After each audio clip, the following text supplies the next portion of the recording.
ایک ایسی وادی جو جنوں، پریوں، بھوتوں، دیو اور عجیب الخلقت مخلوق کے متعلق جانی جاتی ہے۔ ایسا پہاڑ جہاں ہمیشہ اندھیرا رہتا ہے، چاند سورج کی روشنی وہاں کبھی نہیں پہنچتی۔ وہ وادی جہاں آج تک کوئی شخص نہیں پہنچ سکا۔ کیا یہ وادی جنوں کا دیس ہے یا کسی اور دنیا میں جانے کا کوئی پر اسرار راستہ؟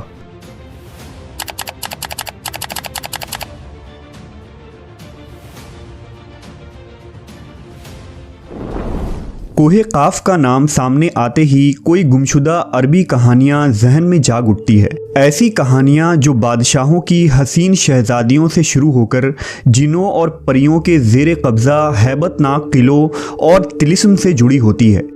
ایسی کہانیوں کا مرکز عام طور پر یہ ہوتا ہے کہ فلاں ملک کے طاقتور بادشاہ کی حسین اور نرم و نازک شہزادی کو فلاں جن یا دیو نے اغوا کیا اور کوہ قاف کے کسی وادی کے تاریک محل میں لے جا کر قید کر دیا۔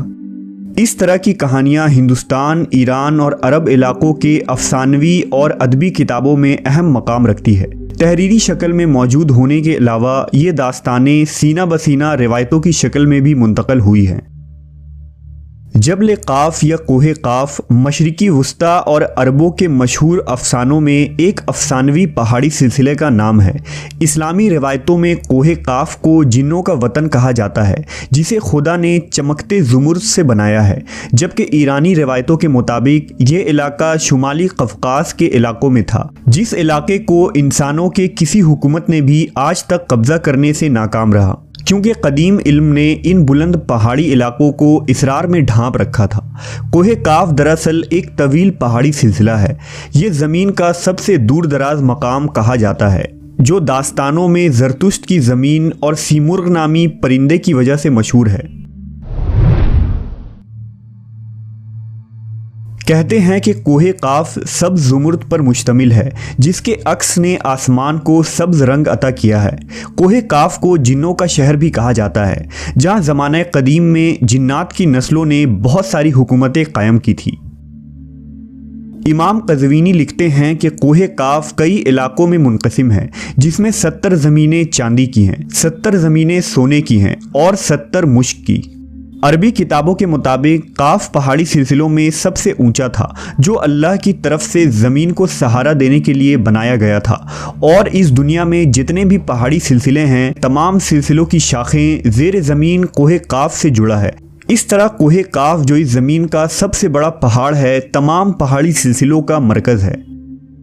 زکریا القزوینی نے 13ویں صدی میں عجائب المخلوقات و غرائب الموجودات نامی ایک کتاب لکھی تھی، جس میں انہوں نے کاسمولوجی کے مطابق یہ نظریہ دیا ہے کہ آسمان کو خدا نے تھام رکھا ہے تاکہ وہ زمین پر نہ گر پڑے۔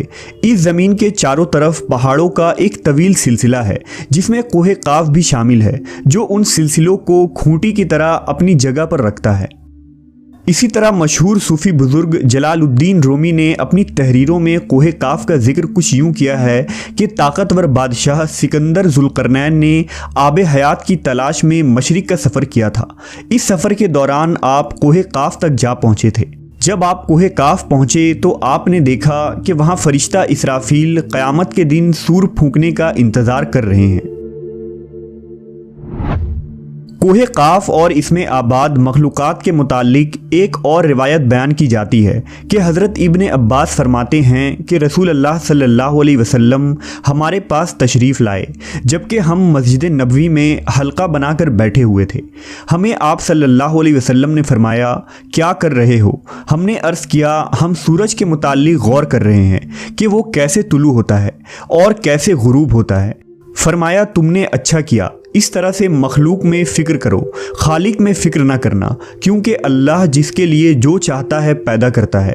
تم اس سے تعجب کرو کہ کوہ قاف سے آگے 7 سمندر ہیں، ہر سمندر 500 سال سفر کرنے کے برابر طویل ہے، اور اس کے آگے 7 زمینیں بھی ہیں جن کا نور ان کے باسیوں کے لیے چمکتا ہے۔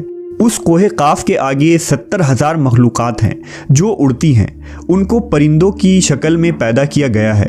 یہ مخلوق اور ان کا بچہ پیدا ہوتے ہی ہوا میں اڑنے لگتے ہیں۔ یہ اپنی تسبیح کی ادائیگی میں ذرہ برابر وقفہ نہیں کرتے۔